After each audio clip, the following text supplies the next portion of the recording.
Anybody who knows the history of Journey knows that the band was a kind of fusion of jazz and rock. It was. Until you came with them. Yeah. And they were having a difficult time before you came. Yeah. After you came, rocket ride straight up.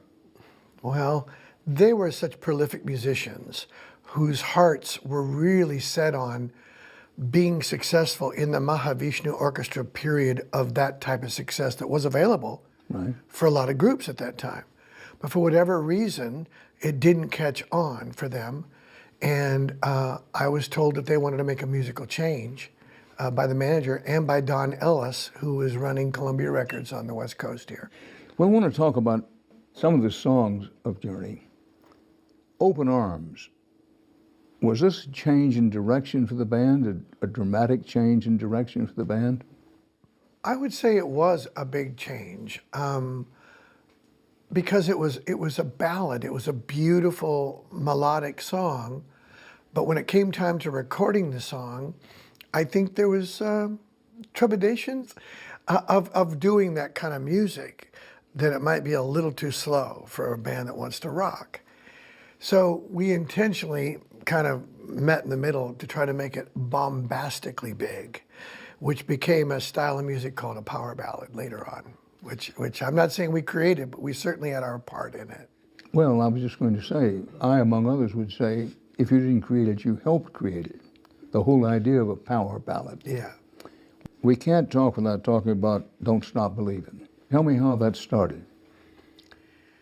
We were rehearsing in a warehouse in Oakland, California, where we would do all our rehearsing and writing. And just walked in there one day, and I told John Kane, I said, I want something with quarters on the pianos, because I've always liked certain songs that had a beginning with a quarter thing. Penny Lane has quarters on the piano. One by Three Dog Night had quarters on the piano. So I love that. Nielsen wrote that, but so I just loved quarters. And we never had a song with quarters on the piano. So he starts playing some changes, and I start singing. And so that's how it just got launched into this whole thing. And then John Kane and I got together later and wrote the lyrics on it. I mean, it just was just another song like the rest of them that we believed in. And not to make a joke, but we did. And that one just has a life of its own. Sometimes from the first time you sing a song, you begin to feel this is going to be something huge, this is going to be something big. At that moment, did you anticipate, do you have any idea of the terrific path this song would take? Not one bit. I don't think anybody really has a crystal ball with that kind of insight on music. If you be honest with yourself, it's just you get fortunate and things become successful on their own fruition. And I think that people sort of vote with their hearts what something is or isn't into the future. Well, it became even more in the public consciousness because it was used for the last scene in The Sopranos. Yeah. How did that come about? Or did you know they were going to do that? Well, I have a story. This is a true story. Okay, I was the one of the three songwriters, myself, John, and Neil. We wrote the song together. I was the one that was holding out and approving that song, only because I did not want to see the whole family get whacked. There was rumors that the last segment was going to be a serious one. Right. David Chase had the potential. Let's put it that way. And so I just wanted to know, so what happens? But because it was the last one, it was all hush-hush and very tight. And I didn't say, from my own one-third songwriting approval side, I didn't say okay until I got some sort of qualification. How is it used? Thursday before it airs on Sunday night, I told my publisher, I said, I won't say yes unless you get a phone call from somebody in David Chase's office or David himself. And she said, okay, let me just call him back. So 4 o'clock, she calls me. She says, okay, you have to swear not to tell nobody. I said, I promise, because I can't say yes unless you tell me. She tells me how it ends. She tells me nobody gets whacked. She says he does the whole story with the cutting back and forth, this and that, and all. I got the whole thing. Did not tell me they went to black. They did not tell me that. But that's okay, because I, like the rest of the country, when it went to black, I went, what happened to my TV? You know, but it was really brilliant the way he cut it. It's often said of you that you have one of the great voices in rock music history. And I recognize it's an instrument, if you will. Yeah, a fickle instrument, by the way. In your mind and in your heart, what is your relationship to your voice? Where does it fit in relationship to your identity? I would bet you that if you were to ask this to any singer and ask him to be completely honest, you might give something about that subject like this. It is a love-hate relationship. One day, it works. The next day, it doesn't work quite as good as close. The next day, you didn't sleep so well. It's kind of grumpy. But boy, when good things happen vocally, you feel a sense of accomplishment. But when you're struggling, because it's not fingers on a fretboard or fingers on a keyboard. It's part of you. It is. You are the instrument, by the way.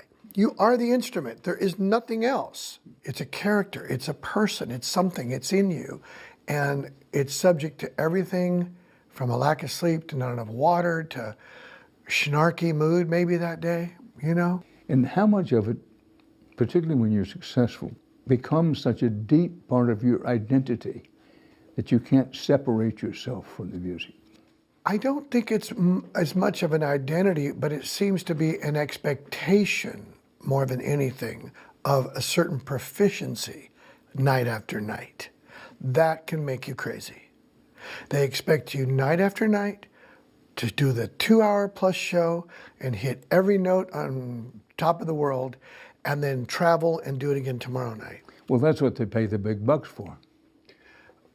Okay, but the instrument is you, and in that situation, it can be maddening, Dan. It can be a maddening expectation upon one's personality to not be able to live up to the expectation.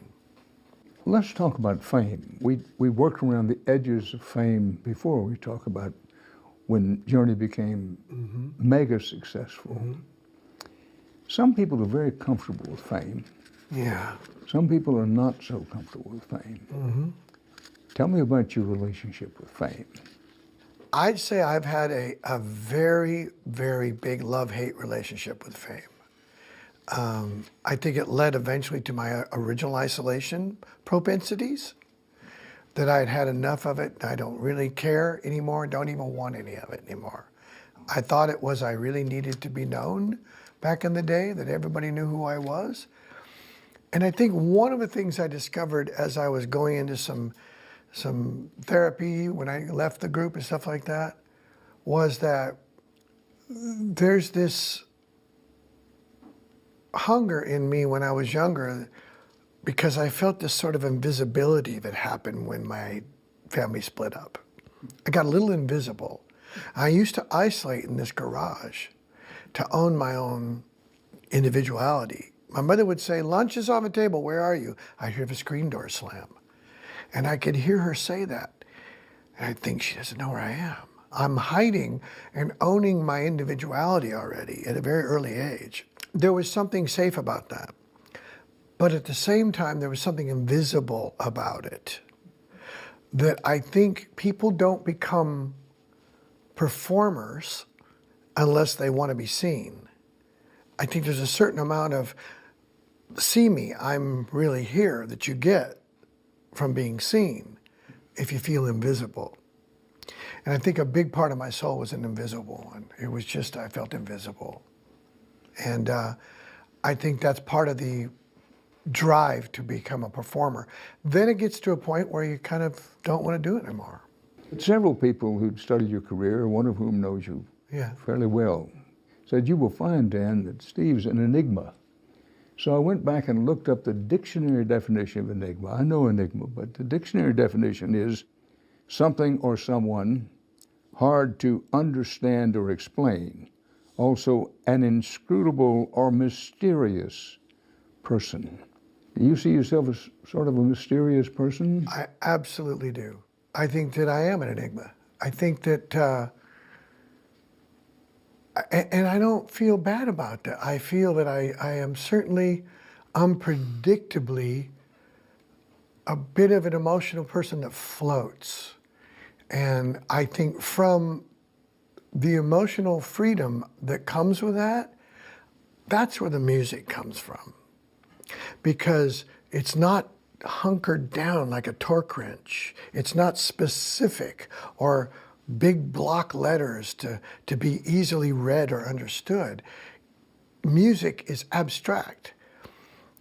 Maybe instead of it being enigma, maybe I'm more of an abstract person, not really easy to pin down.